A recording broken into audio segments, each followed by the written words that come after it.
All right, what's up, everybody? Welcome back to another day of SaberSim's DFS Office Hours. Thank you for tuning into the stream today, whether you're watching me live or you're watching this back as a recording. Thanks for tuning in. Welcome, Jim. Jim just said, howdy. How's it going, man? If this is your first time watching the stream here, James said howdy as well. We've got some howdies going on in the chat here. That's awesome. Little country vibe going on here. You guys know the drill. If this is your first time watching, this is a live Q&A style show where I answer questions from the SaberSim community about how to use SaberSim, how to build better winning DFS lineups, whatever you guys really want to talk about. I do this live for a reason. I want follow-up questions. I want clarifying questions from you guys. Best place to do that, best place to engage with the stream is in the YouTube chat or in the Office Hours channel on Slack. I'm monitoring both throughout the stream here. If you've got questions, if you've got thoughts that you want to add to the conversation, throw it in either of those two channels. I'll pull it up on the stream. We'll talk about it. We'll answer any follow-up questions you guys have. Whatever helps you guys come out of this, learning something new about SaberSim or DFS or whatever makes sense for that day. So I've already seen we've got quite a crowd here watching today. Thank you, everybody, for tuning in. We've got quite a group here early. We've got a bunch of questions to dig into today, too. So it's been a busy 24 hours. We'll have plenty of time for everything here. So if you've got questions for me, go ahead and post them into the chat channels now. We'll get a queue going here. I've probably got maybe a half dozen questions or so right off the bat here to get into. So it should be a fun day. We've got a big 15-game slate for baseball tonight, a little better than the 7-game slate we had last night. I really, that was a tough slate for me. I know this show's not so much about talking about specific slate strategy, but I struggled with the slate last night. I found it very hard. I know last week I posted a video talking about my overall baseball strategy, how I build my lineups every night, talking about how I find leverage on the field. And it was an interesting slate where it was difficult for me to kind of know exactly what the field was going to do. On one hand, I thought the field was going to just go crazy on the Yankees. And then on other sides, I thought the Giants were going to collect a lot of that ownership on pitching. It was obvious that Heaney and Megill were going to be kind of the plays, but how much for each of those was a little hard. And I ended up kind of finding myself playing a little chalkier than I'm used to, and I typically do, which obviously did not pay out. Jim said 100% Megill. Yeah, that's kind of the way it was, right? I was earlier in the day, I was off. I was fading Heaney. That was kind of like one of my big stands, and I was playing some of the Yankees bats, and then ownership started to shift around, and I found myself getting off of the Yankees bats, which probably would have been a good play. And then like closer to lock, I kept thinking, I don't know. I felt like the Yankees were really the best play on the slate. And I started to feel like, based on what I was seeing with the signals from Vegas and otherwise, that maybe people were going to get on the Giants and the Brewers and teams like that I didn't think were as strong as plays. And then, of course, the Yankees get shut down by Jorge Lopez. So anyway, a bit of a mess of a slate. I love these 15-game slates. I think it'll be a lot of fun tonight. A little bit more opportunity to find some leverage. So James said he won $275 in a $121 contest, place 50 or something. Nice job. I know I've been seeing some of your screenshots in our Slack channel recently. So nice work for all the strong results going on so far here this season. But we'll go ahead and just start jumping into it again. We'll have plenty of time to talk about the slate tonight a little bit. Last thing before we really jump in. So if you've been watching these, you're familiar, we do this Monday through Friday, 2 p.m. Eastern, once a week. We've been doing a strategy session where we get a couple other guys from SaberSim in talking about a specific sport or contest type or whatever's relevant. So we've been doing a bunch of baseball content recently. We did one about the baseball model, how to find the right stacks in baseball, different styles of using SaberSim to build winning lineups. Those are all listed in the description of every Office Hours video. And they're also on our YouTube channel under strategy sessions. So if you want to watch those, go for it. But we also have a new strategy session coming out this week. It's going to be a little bit different. I think we're actually going to do this one as another recorded video instead of a live stream. So we'll have Office Hours all week. We'll have a video coming out this week. We're still kind of kicking around what the idea is going to look like, but want to talk about really kind of the value of SaberSim and some of the ways that some of the things that SaberSim allows you to do and take advantage of when you're building winning lineups that a traditional optimizer doesn't do. So still kind of figuring out exactly what that's going to look like, but excited to get that out as we enter August here. I know everybody's starting to think about football here, so probably some football content coming in the nearish future, maybe till closer to the end of the month too. So look forward to that. But still got plenty of baseball slates to play in the meantime. A lot of baseball questions today here. So let's go ahead and just start diving into it. I got the app pulled up, and I'm going to start here with some of these questions that came in yesterday. Awesome question here to start. Should be a fun one. Ryan said, would love a deep dive into understanding how and when to pivot using the data and not the emotion. I continually get caught in the middle, and I'm not learning how to make non-emotional data-driven decisions consistently. My results are fair, but can be much better with some deeper knowledge. Thanks for all you guys do. This is a tough question. Like I personally, like my process, and I think kind of the SaberSim ethos here is pretty heavily data driven. I think the industry at times is a little dominated by more narrative type logic or things that don't really have like a strong data backing behind them. I'm going to answer this in a kind of specific way here and basically say that, there's not necessarily anything wrong, I don't think, with allowing some of your intuition or like gut calls on certain players to enter into your process, as long as you understand what that's doing to your risk portfolio overall. And if you use SaberSim to act as an advisor to kind of let you know about the viability of that. So let me explain what I mean. So one of the coolest things that I think you can take advantage of with our unique step 3 build process, where we build additional lineups instead of just the lineups that you need, is that you can kind of use it as, I always call it a playground, or a tool of saying, what's viable, what's possible. So let's say we're playing a 20 max 10K to 50K contest, right? So we'll run our test build. We'll give this a second to run. But I think one way I always like to think about these test builds is that your pool, your 500 lineups that it's going to build here, can kind of be treated as like a playground, a pool of viable lineups of different ways to approach the slate. And we've seen before, by expanding this and looking at our entire pool and seeing how many different stacks and players and things like that make it into our lineups, and looking at our entire pool from the lens of Saber score or even projected score, and just seeing how close these lineups actually are together. Typically in baseball in particular, you're going to find that there's a lot of different viable ways to play the slate. So like, for example, let's just look at this real quick. So our pool of 500, right? Our top lineup has a Saber score of 100.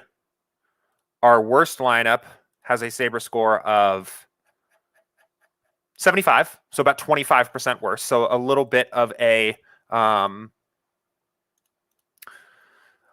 drop there, but just kind of setting the stage for us here. And then let's look at projected score too, right? So most of these lineups are going to be stacked, right?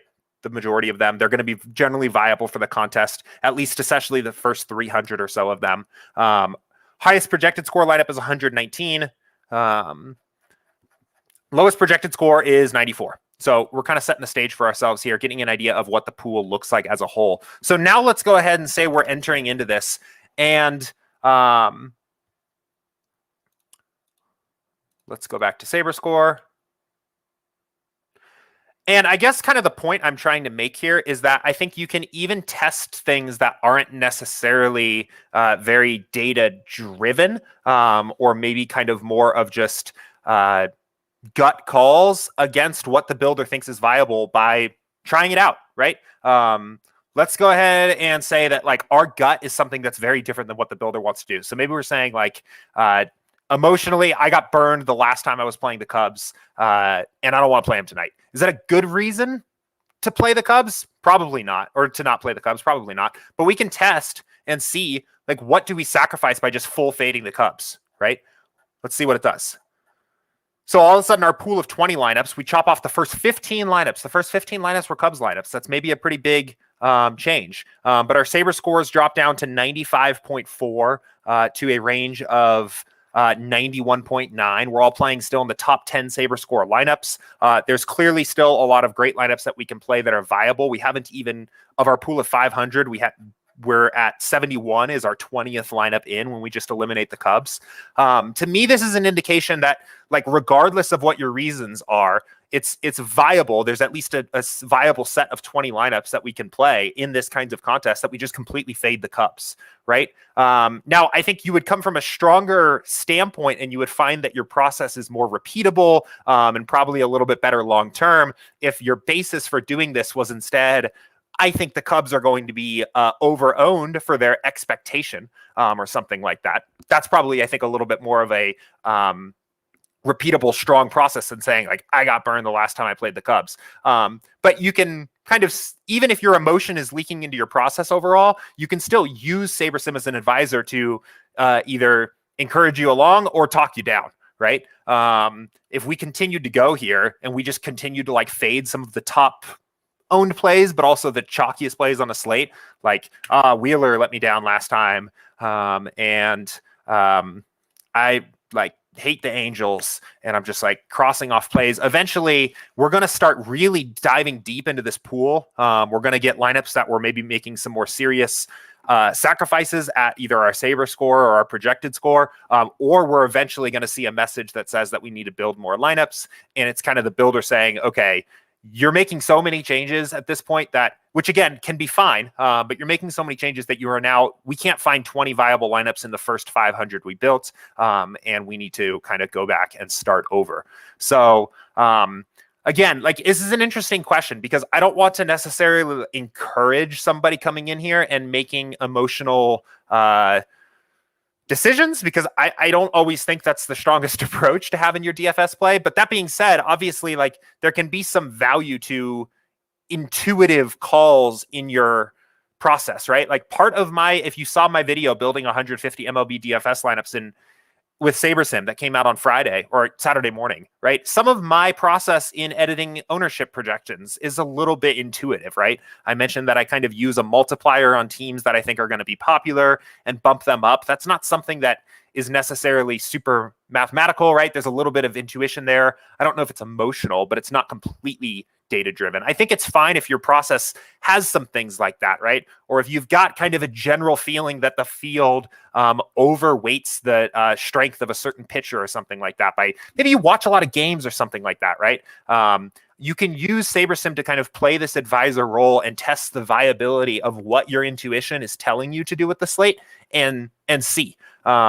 Especially in a sport like baseball. That's the thing I want to stress, right? In a sport like basketball, there really are some must plays sometimes. And the builder will tell you that too, right? If you take the minimum priced point guard that's thrown into the starting role that you're getting 100% of, and you say, oh, that guy sucks, I don't want to play him. If you X him, you're going to see it puts a lot of strain on your lineups very quickly. But baseball is so variant. The pool that we build of viable lineups just to begin with is going to be so diverse that you can get away with a lot of this stuff.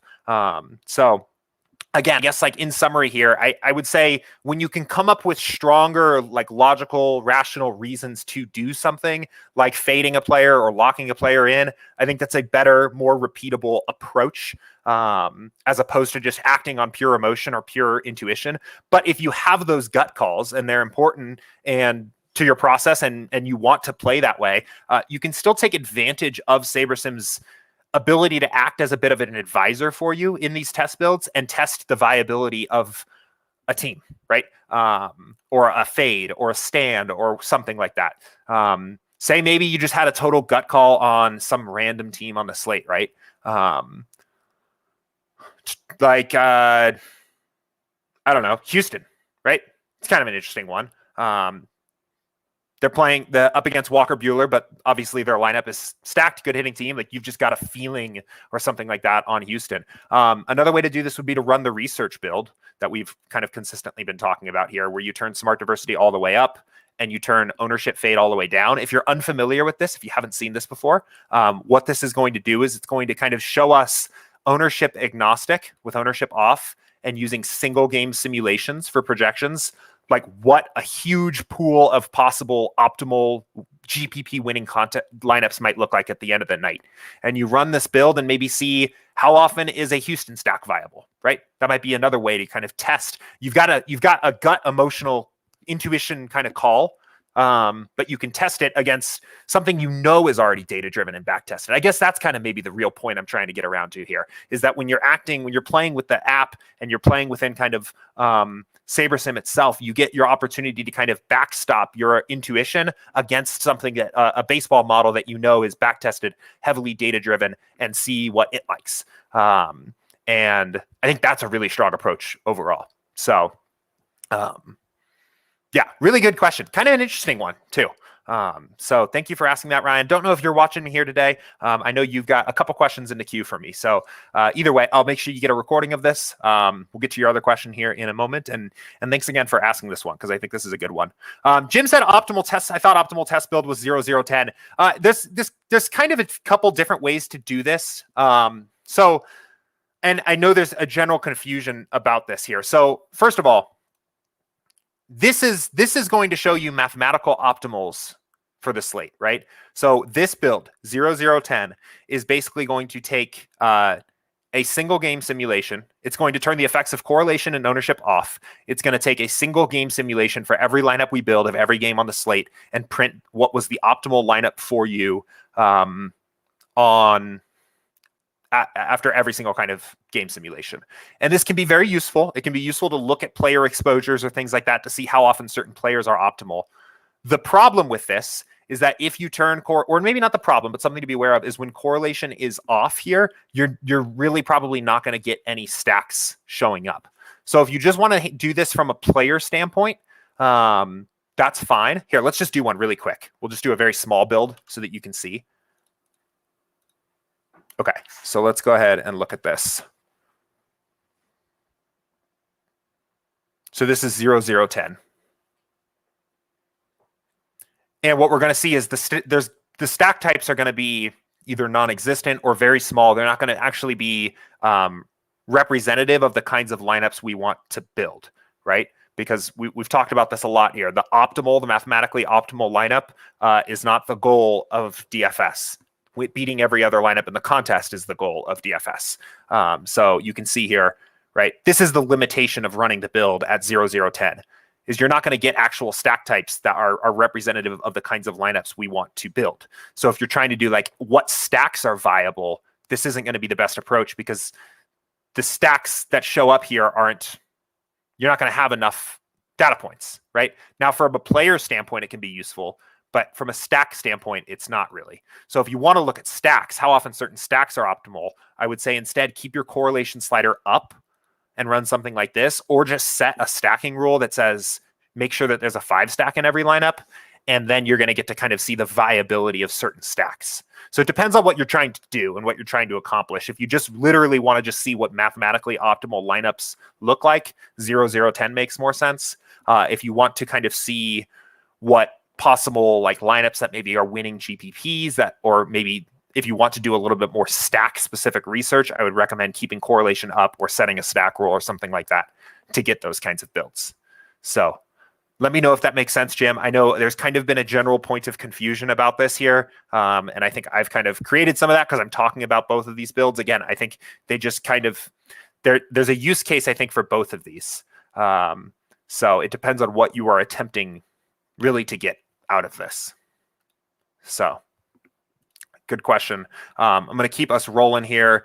Okay, so another question. This was from Andrew here in Slack. And this is, again, calling back to something we've talked about before here. Can you explain the formula for determining how many lineups you should have in the top 1% depending on entries and entrants? So, okay, I'll talk about this a little bit. This came up when we were talking about kind of how to review your progress, or not your progress, but review your past lineups to kind of see how much win equity you had in a contest you were playing, right? And one thing, before I talk about this from the form of a formula, because it's not really a formula, I don't want to give you the impression that this is something that's to be memorized, right? We can kind of just think this through. So an average player is going to put top 1% on average over a long period of time, 1% of their lineups in the top 1% of the contests, right? If you were perfectly average, you would every time you made 100 lineups, you would have one be in the top 1% of its contest. So if you played 100 lineups every night, on average over the course of the season, you would have 1% in the top 1%. And because of the rake when we play DFS, right? Oh, well, let me say this first. If there was no rake, you would break even. That would be a break even player, right? Because there is a rake, we need to outperform that expectation. We need to overperform the payout positions in a contest to even break even, but also to make money. So we need to have more than 1% of our lineups need to land in the top 1%. More than 25% of our lineups need to land in the top 25% of our contests, right? Because those are the payout positions. That's kind of the thinking here, is that we need to beat these contests, right? We can't afford to be perfectly average or even just a little above average. We need to be excellent because there's sometimes a 16% rake on these contests. And the contests are top heavy too, right? That's the money is at the top 1% most of the time for these. So that's the thinking here. So the idea then that I had presented before is, let's go back to yesterday's slate and maybe I'll be able to dig up an old build. The idea here is that you can sometimes use, there they are. Let me make sure I grab one that was built with sliders that actually make sense. You can take advantage of the review mode we have here, or the just actual score sort after the slate is passed to kind of get an idea of how strong your approach was for the slate. So we ran this build yesterday during office hours. This was a default test build just with default sliders, right, for yesterday's 7-game slate. And let's say, I think what's important here is to remember that the way you should interpret this, or the way you should use this, is that by actually using the real build you used in your lineups. But what you can do is sort by actual score and over a long period of time, right? Again, this isn't about doing this on one night and trying to come up with some grand conclusion, but over the course of a season, we can kind of see about how well we would have performed, right? So let's see. So we sorted by actual score. So these are actually going to pull in the real scores that people had and sort it here by that. And we can kind of see how well we performed given our expectation. And you'll need to look up an actual contest. So say you played in a contest and the top 1% score was, I don't even know. I wish I knew off the top of my head. But say it was 130 something, right? So the way you would do that, let's say there were 25K entrants in this contest, right? What was the top, what is that, 250 lineups, right? I hate when I have to do math live here on the stream because I always get exposed. Yeah, so the top 250 lineups. So go look at what the 250th best lineup scored in the contest you want to compare it against and say it was 130 points, right? And then look, how many lineups in my pool of 500 did I have that were above 130? Well, I had 1, 2, oh, okay, only 2. So 2%, 2 lineups out of 500 is 0.4%, right? And so we underperformed expectations in this particular contest. If we were perfectly average, we would have had 5 lineups in the top 1%, but we only had 2 in our entire pool of 500, right? So it's kind of a way of checking your progress against your entire pool. So keep in mind, if you are editing exposures or things like that or whatever, right, this is taking into account your entire pool. You can do it with just your actual lineups you actually use too, by using review mode. But obviously 20 lineups is too few to see the top 1% actually manifest itself, right? 1% of 20 is 0.2. So not even a full lineup of a full pool of 20. So I think it's done a little bit better with your entire pool, just knowing that if you edit exposures and things like that, you can, you may be counting lineups in that set that you actually had eliminated from your lineup pool overall. But that's the idea, Andrew. That's kind of the formula and the thinking behind it. Let me know if that's clear. Again, I think actually, so I've pulled out, hold on one sec. Let me show you guys this again. If you've been watching this past week, you're going to be familiar with what I'm about to show you. But for these YouTube or for these office hours segments where there's been a lot of interest or a lot of kind of recurring questions about it, or people seem to be interested in it in general, I've separated these out from their actual original videos, and I've posted them here on our YouTube channel under this office hours greatest hits thing.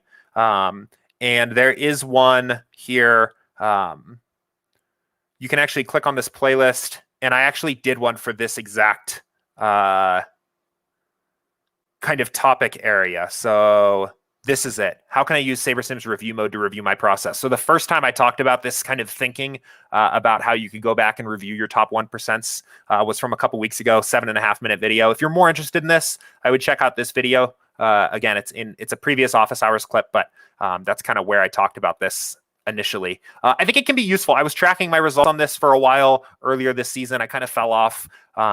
It's a bit of a similar way, or it's a way to kind of test your process overall and see, are you just hitting bad luck? Are you outperforming your expectation over your entire pool? Are you underperforming expectation, right? If you are overperforming expectation over a long period of time, it could mean two things. It can mean, one, that you're just hitting bad luck and things will turn around for you eventually. Or two, maybe you're editing exposures in a way that's actually hurting you. The way you're editing your exposures and choosing your players to pool out of your pool isn't often enough finding those high upside, those top 1% lineups. If you're underperforming expectations, it could mean that adjustments you are making before your build, before you even build your 500 lineups, are hurting your process overall, because you're overall underperforming what you would expect to be getting out of your top 1% lineups. So great question. I see some more questions strolling in here on YouTube. I'm going to keep rolling chronologically because I want to get to everything. I want to get to everything that's already been asked. So we're going to go ahead and keep rolling and get all these questions in. But I promise we'll stay as long as we need here to get through everything today. So this question came in from Jonas. Big question. Lots to unpack in this one. But we'll talk about this here. Question based on Sims. Golf is simulated like MLB with range of outcomes play-by-play. And are there any other plans for other sports to maybe adjust that manually from own Sims? Maybe, for example, MMA, there's only a general smart randomness slider, but my issue is that I want to adjust fighter A standard deviation this, fighter B a different standard deviation, etc. Also, generally adjustment of ranges would be nice. For example, if I think MLB, a player has a different range on this given slate. Okay, so a lot here. Let's talk about this first. So golf is indeed hole by hole simulated, similar to baseball, right? Which is play by play. Hold on one sec. I got a frog in my throat here.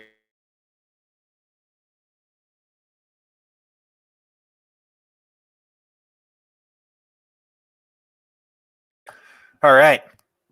I talk nonstop here on this show. Sometimes my mouth dries up on me, but yeah, so golf, we do hole by hole simulations, which allows us to, well, first of all, if you're going to project golf, especially for DK, you almost have to do it that way because they do consecutive birdie bonuses and things like that, things that you have to have an understanding of how the actual holes played out consecutively to be able to have an effective golf projection.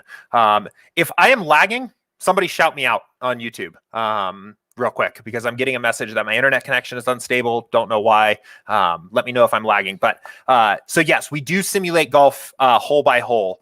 Are there any plans for other sports to maybe manually adjust that from own Sims? So our simulation process is not something that it's pretty complicated. It's not something that it really makes sense to adjust the inputs to. So I know there are maybe, I've heard this question before. I think it makes more sense if you want to make adjustments to things to take the Sims as what they are and make adjustments to player projections yourself, right? If you think we are over projecting a player, I would update that player's projections or a team and bring them down. Again, I've talked about here a little bit what that does, but if you haven't seen it before, what we're doing, so let's go back to today's slate. But say you are, I don't know, bearish on Wheeler, right? We used him as an example before, right? So we're going to pull Wheeler down. We think he's over projected on the slate tonight. And let's bring him down to 18.28. So 2 points lower than his projection. What we are actually going to do is we're going to adjust every game simulation we have for Wheeler and move the points he scored down in that game simulation down to 2 points, right? I think this is a more intuitive way of editing projections. I think it would introduce a lot of unnecessarily complexity to be able to change the inputs here. So that's not something that we're kind of thinking on for the roadmap there. But going a little bit further here, because there's more I want to talk about this. So a bunch of other points here, right? So MMA, you noted, has a smart randomness slider.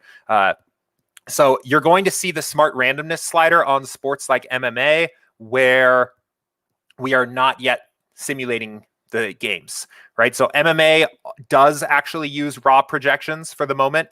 You can tell if you click a player, you don't get to see their ranges of outcomes. These are true, just raw projections. We are working on an MMA sim. Very excited to get that out. Continuing to kind of do some QA on our end that will actually be, I don't even know exactly how that's going to work, maybe round by round simulations or something like that. But they are simulations. They'll have proper ranges of outcomes. And when that goes out, we will replace smart randomness with smart diversity that picks out random game simulations and buckets them in the same way smart diversity works for other sports.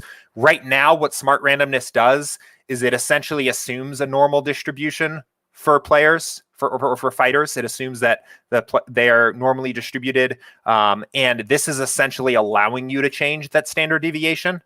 So you can make players or make their projections more or less variant around their mean projection here.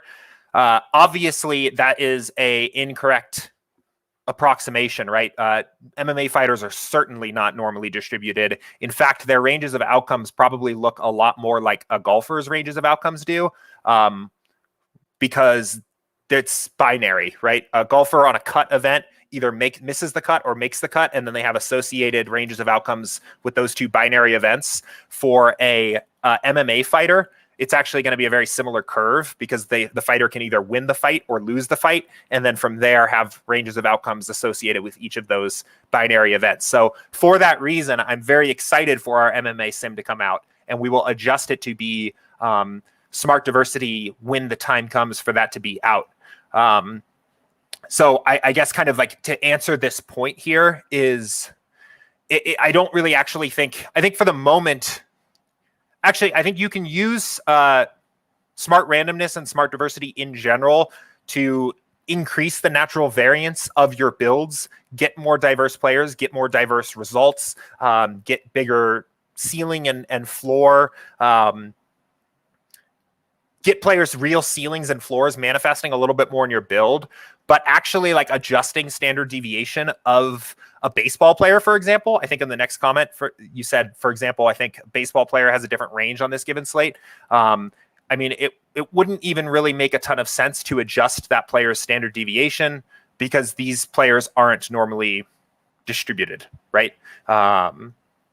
So all of this to say, again, I said a lot to unpack here. I would say, like, kind of in summary, a few notes. Let's go back here and just summarize real quick. Golf does have hole-by-hole simulations. MMA uses raw projections, and it isn't simulated at the moment. If you want to impact the game sims, I think the best way to do that overall is to adjust player projections and team projections instead of the alternative of trying to, like, engage directly with the sims. I think this is a little bit more of a intuitive approach. Third being that when you're thinking about kind of your diversity of your lineups and your players' ranges of outcomes overall, remember that most of these players, or I guess pitchers can be, but typically, like, batters are not going to have normal distribution curves. Oh, there we go. We're not going to have normal distribution curves. So keep that in mind, right? It wouldn't really make so much sense to adjust Shohei Ohtani's standard deviation because his projection is not his mean, right? But what you can do is, if you want to increase the variance of your lineups overall and increase the range of diversity that you're working with, I recommend turning smart diversity up here a little bit. So hopefully that was helpful, Jonas. I don't know if you're watching. I feel like there was probably, like, a lot more kind of packed into this. So if you follow this up and have more questions for me, shout them out. I'm happy to dive into any of these concepts a little bit more deeper here. Or if you're trying to get a certain result out of the builder or something like that you're struggling, or you want lineups built in a certain way, let me know. I can help out with that.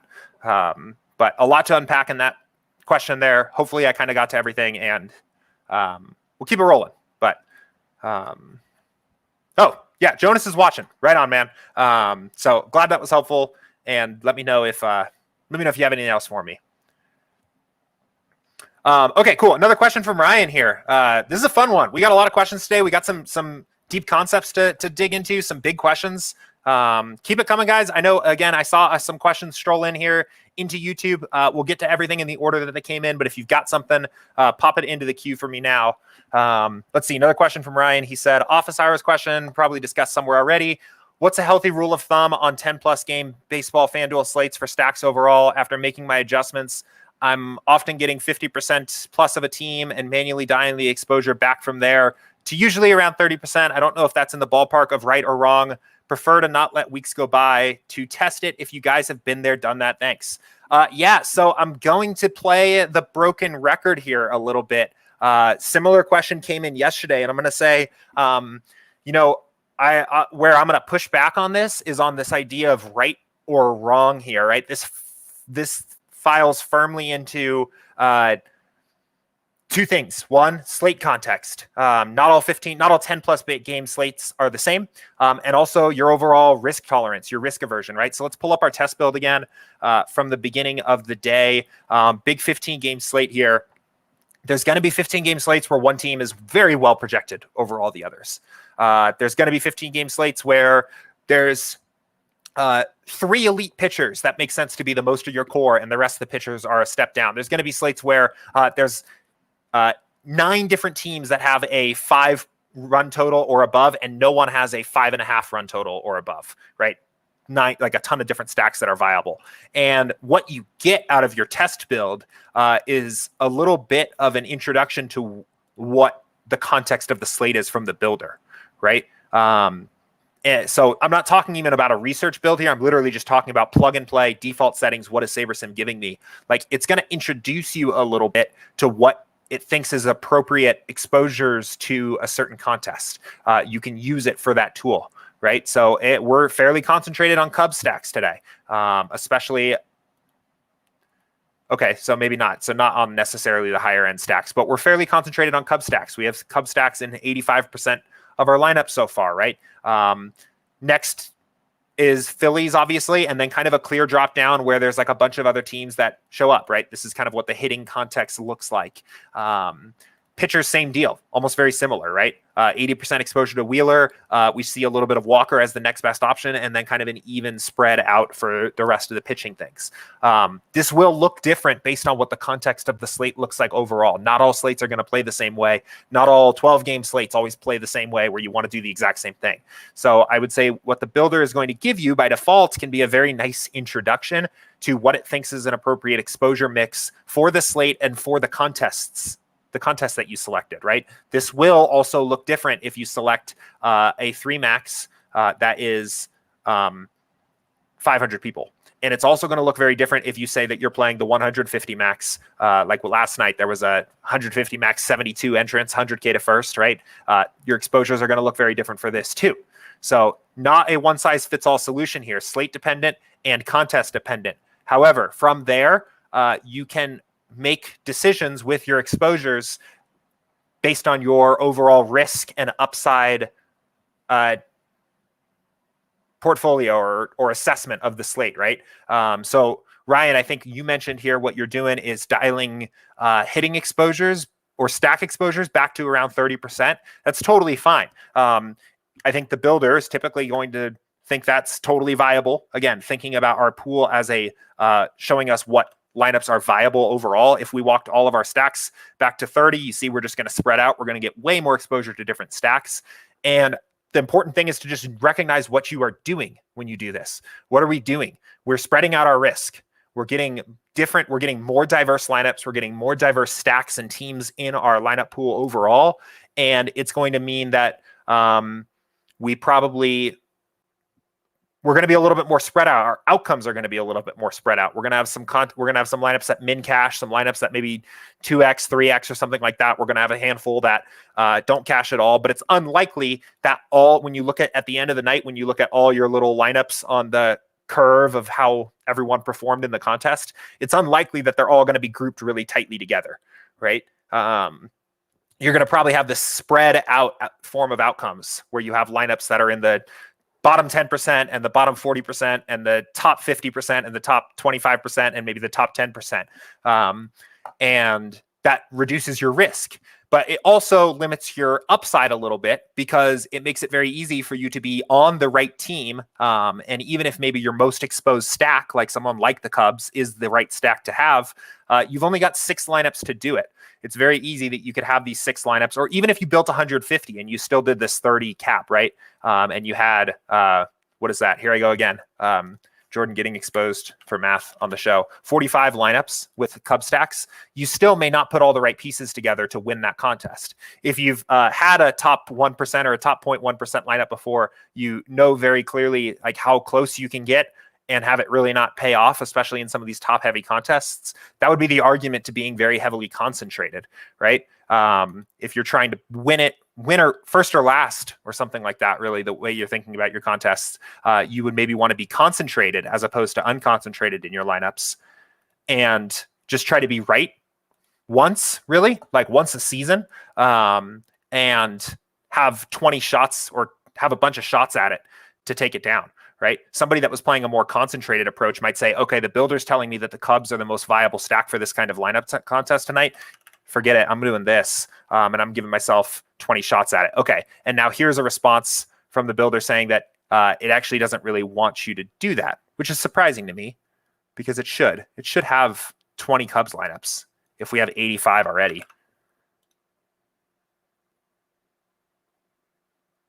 That's kind of weird. I'm surprised by that. I think maybe we need to just do a fresh build here. I think I've kind of messed with this build a little too much or something like that, but you guys get the idea, right? So in summary here, right?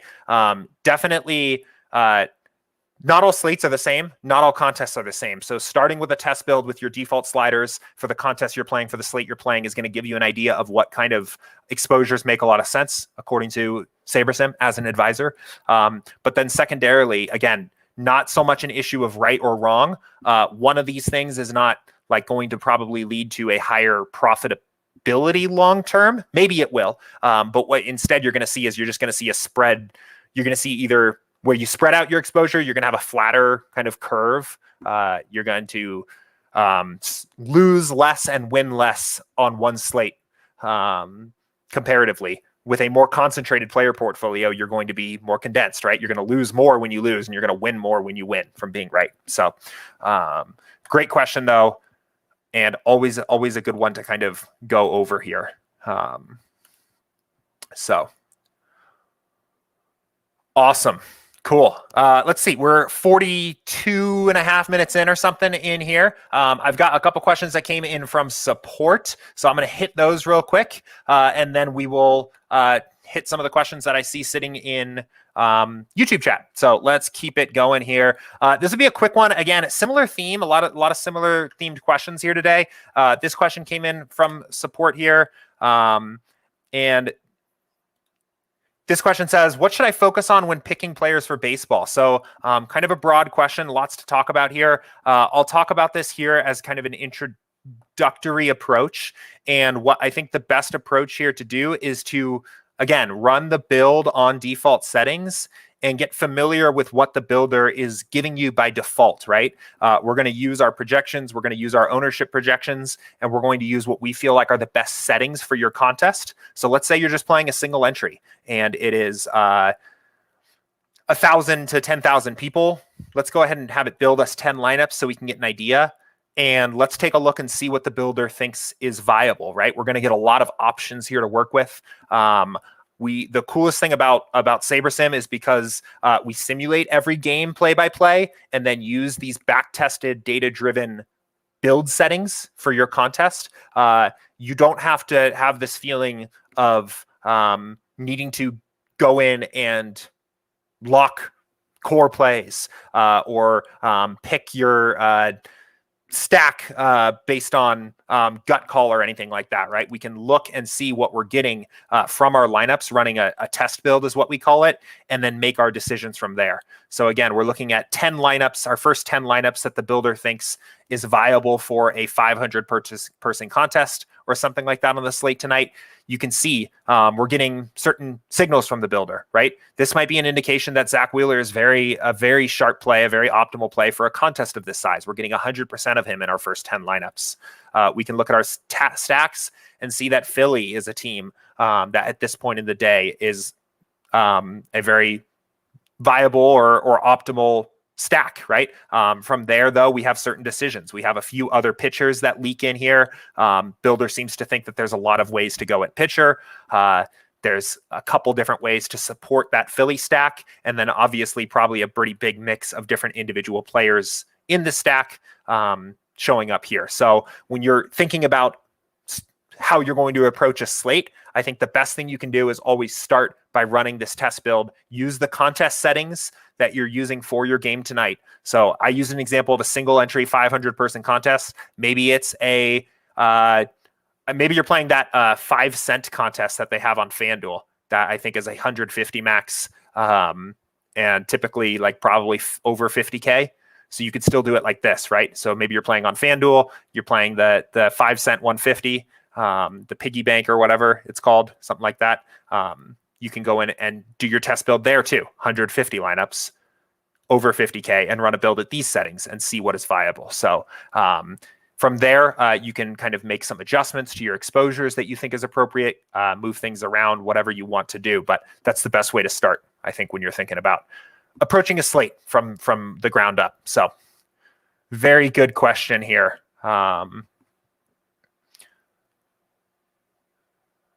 Okay, and then I think there was a follow-up also about this from the same user about the sliders overall, about where the sliders should be adjusted. And I would say, I'm going to just put a quick note here so people know what we're talking about.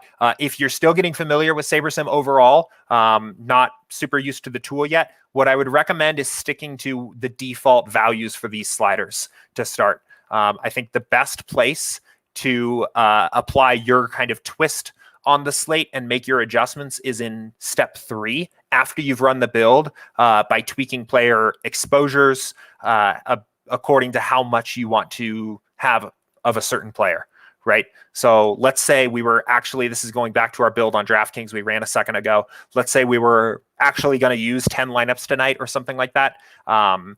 I think the biggest value add you can do is by making adjustments to your player exposures here in step 3. Maybe this is a little bit too concentrated on a certain player for us, and we can make our adjustments here.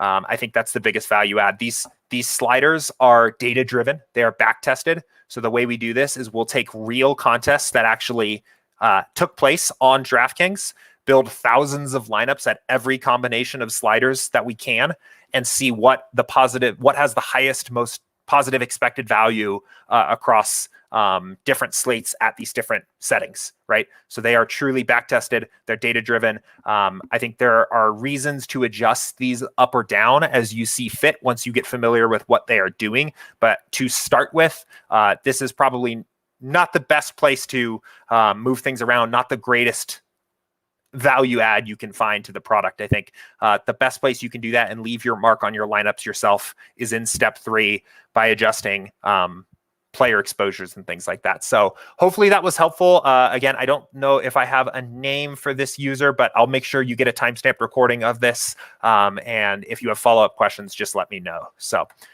great question.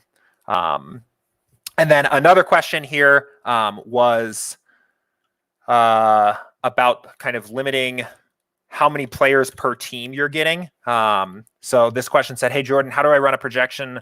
I assume this is build. How do I run a build with only 2 max players from the same team?" Again, I think the best way to do this overall is actually in step 3. So I want a few more lineups in my pool. Let's do a quick 20 max build.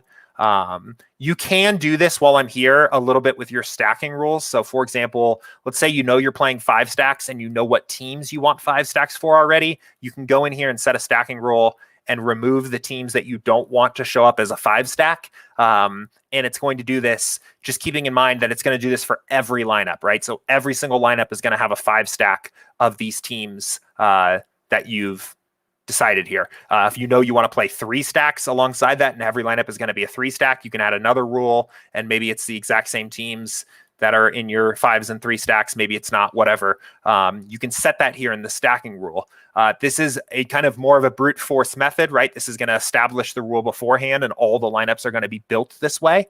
The alternative is doing this in step 3 by editing your exposures. So let's go ahead and run another build here because I want a fresh build for this. I want a fresh 20 lineups and I'll show you. But you can actually isolate your team stacks, right? Anytime we have at least 2 players from the same team, provided that they're both hitters, we're going to treat it as a stack and we're going to display it as such. So you can then edit and move around your team stacks here in step 3 and effectively say, maybe there's a team that you only want up to 3 players used on that particular team. You can eliminate any 4 or 5 stacks of that team in this step 3 and have that impact. Or sometimes I like to, when I'm playing teams that are very chalky, sometimes I will say, if I'm going to use this team, I'm only going to stack them 5. I'm only going to use them in a 5 stack. You can eliminate the 2 and 3 and 4 piece stacks of that team here also in the step 3 build process. And the reason why this works really well, again, if you are unfamiliar, is because as you see here, we asked for 20 lineups, but we're actually going to build 500. And that's the whole point of this, right? We build 500 lineups that we think are viable for the contest so we can quickly make adjustments to our exposures on the fly without having to build any additional lineups. So let's look at this real quick, but we'll go ahead and we'll look at our team stacks, right? So let's go ahead and say that maybe I don't know. Let me think of an example. I guess it doesn't really matter, right? Let's say we've decided that we only want to play Cubs in small stacks for whatever reason. We can eliminate the Cubs 5 stacks. No more Cubs 5 stacks. Maybe we could eliminate their 4 stacks as well. And boom, no more Cubs 4 stacks, right? So very easy to kind of just do this here in step 3. All it's doing is it's eliminating the lineups we said we don't want to use. It's filtering in additional lineups from our pool of 500 to be in our pool of 20 that fit the exposure requirements that we just set. So very easy to do that here without having to build an additional lineup. Yeah, so that is the easiest way to do that. I think this user's name was Mabel. So Mabel, let me know if that helps. And I'm happy to follow this up a little bit more with some more information if I can add on to anything here that would be more helpful for you. So, all right, cool. We will keep it cruising, guys. I think we are now at the point where I'm going to rotate over to some of these YouTube questions that trickled in here. Let me scroll back up here. And we had a question right at the start from James here. He said, what are your thoughts on starting Braxton Garrett against the Marlins? He shoved last time. What do you think? I'm not sure if it's confirmed or not. Again, I don't like to approach these questions from the standpoint of like giving my touty kind of picks. I think the best thing I would recommend here is, again, in the theme of what we've been talking about today, is run your test builds and run your research builds and look at what the builder thinks the viability of a certain player is in terms of their chance to show up in the optimals and in terms of what your actual contest looks like, right? I think there's, again, like I'll say, kind of quickly here against the Marlins team that strikes out a lot. It's probably a guy that has some pitching upside, but I don't even know who this guy is. I've never seen this name before, so that makes me think he's probably not the best pitcher out there. Probably upside on both sides of this. I wouldn't be surprised if you run some test builds and we see if he ends up confirmed as the pitcher, this guy showing up as a viable pitcher, and also Marlins stacks showing up as a viable stack. That's typically what happens against when we have these games where it's bad pitcher against bad hitting. A lot of times it's just this variance bomb where there's upside on both sides. And I bet that's probably what ends up happening here. From there, a lot of times I like to play an ownership game. I talked about this in my video last week. building 150 MLB DFS lineups with SaberSim where if there's a game where the builder or our model thinks is upside on either side of it, I like to play the side that the ownership isn't going. So I don't know. Now that I'm talking about it, let's just look at this and see. So I like, again, I've talked about this a ton before, but if you're seeing this for the first time, I like to use Fantasy Labs MLB Vegas dashboard to get an idea of what the chalk looks like on the slate very quickly.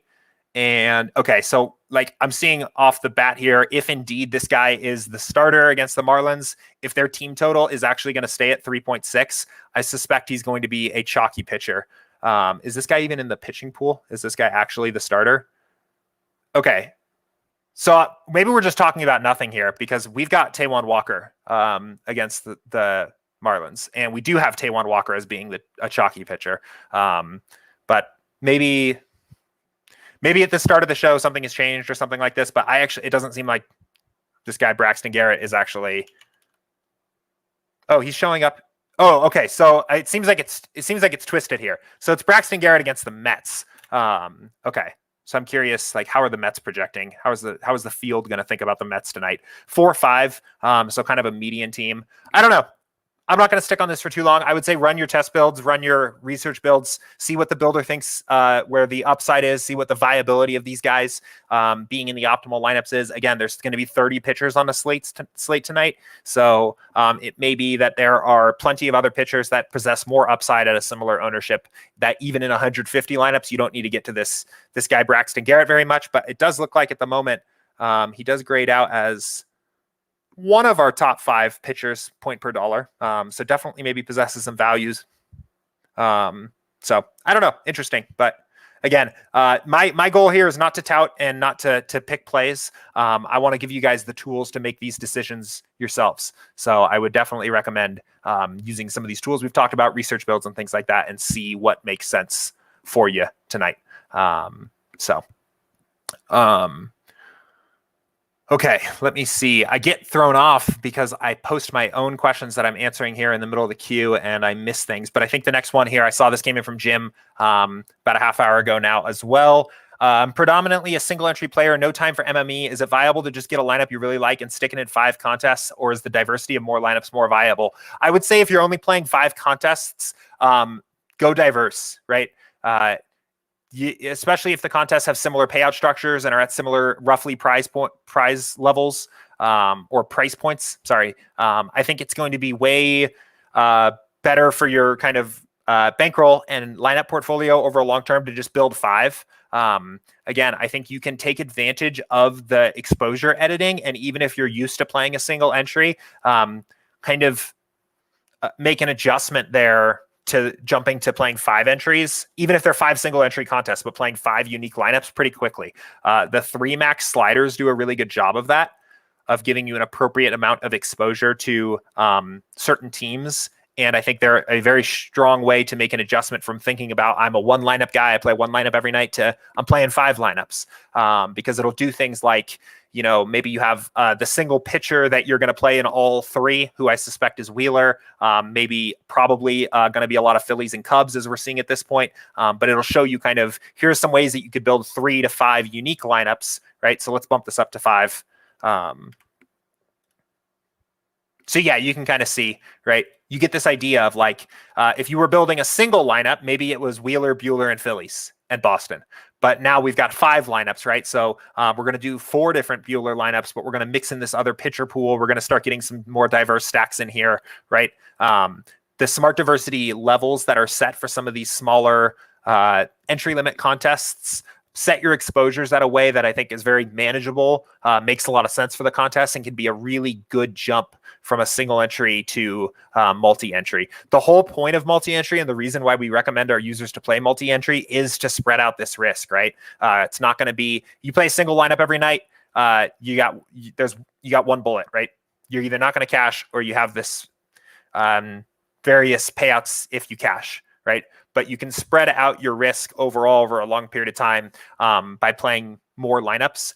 And SaberSim, the app, really doesn't care how many lineups you're playing, right? It's not a significant difference between how long it takes to build lineups. If you're building by hand, right, there's a huge difference between building one lineup and 150. But from the perspective of the app, there really isn't. And editing exposures for even 5 lineups and 150, really from a time standpoint, actually doesn't make that much of a difference either, right? You're still kind of doing the same thing. So that's part of the design direction, and that's kind of part of the purpose of the product overall. So I would highly recommend, for now, if you're going to play 5, build 5 unique lineups. But I would highly recommend to kind of, as you feel comfortable, continue to get a little bit more wide with your lineup portfolio. And I think our official kind of statement on contest selection is to spread out and play as many contests as you can play at like the lowest price point, and then move up to the next point and play as many lineups as you can at that price point and fill in your contests like that, because it spreads out your risk significantly. Jim said, I play the same 5 lineups every day, the $25, $12, $5, $3, $1, all single entry. Those are all really good contests, particularly because, especially up to that $12, they have 1,000 or more effective entrants, right? Those contests are going to play pretty softly. I think this is a fine contest mix. I think this makes a lot of sense, especially if you like single entries. But if you're going to do this, I would definitely recommend play 5 unique lineups. I think it will be a lot more friendly on your bankroll. Just keep in mind, right? One day, probably the first time you take one of these down, or maybe that's already happened, but you're going to win the $1 first, right? That's just the way it works. It's the way the universe works. You're going to win the $1 contest. It's going to be your best lineup of the whole season. But Jim said, I didn't mean 5 lineups. I meant contests.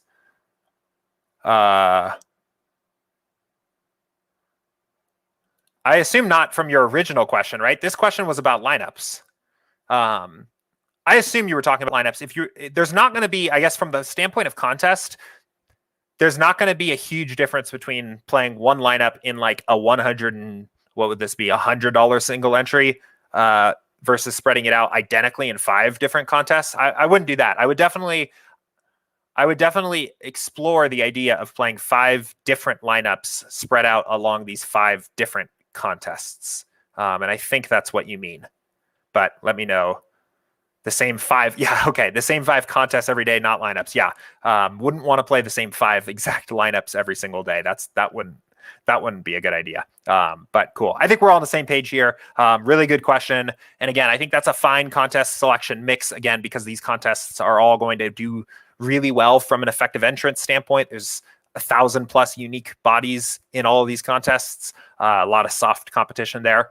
So I think that is fine here. I think that just about covers it from questions I was getting. Just a couple kudos for me. I saw Nacho Man said, no questions, wanted to stop by and say, you're that dude for doing these. What you do here every day is invaluable. Appreciate that, man. I've been enjoying the hell out of these. I think they've been fun. We've been doing these for a few months now. Again, any feedback, positive or constructive, is always welcome, of how I can continue to make these better. But I think they're a lot of fun. I think we're doing something a little bit different here than you see on a lot of DFS streams out there. Trying to really kind of take this from a teach a man to fish standpoint of talking through strategy and overall process advice that is evergreen and repeatable for every slate. So that's been our goal so far. But thank you for being here. And Sam Plays said, been loving the stream. Keep it up. Right on, man. Appreciate that as well. Thanks for being here. And it's been fun. We're continuing to grow these. They get a little bit bigger every day. It's been a busy week so far. We had a busy stream yesterday, a busy one today here too. So thank you for everybody that submitted questions. I don't see anything else. I think I got to everything here right at about the hour mark. So timed it out pretty well here today. Jim said, thanks, Jordan. Great stuff as always. Yeah, thanks for being here today, man. I'll go ahead and leave it right there, I think. I'll be back here again tomorrow, 2 p.m. Eastern. If you've got questions in the meantime, pop them into the Office Hours channel on Slack. Pop them into support@sabersim.com via email, and we'll be back here again tomorrow, 2 p.m. Eastern. See you guys then.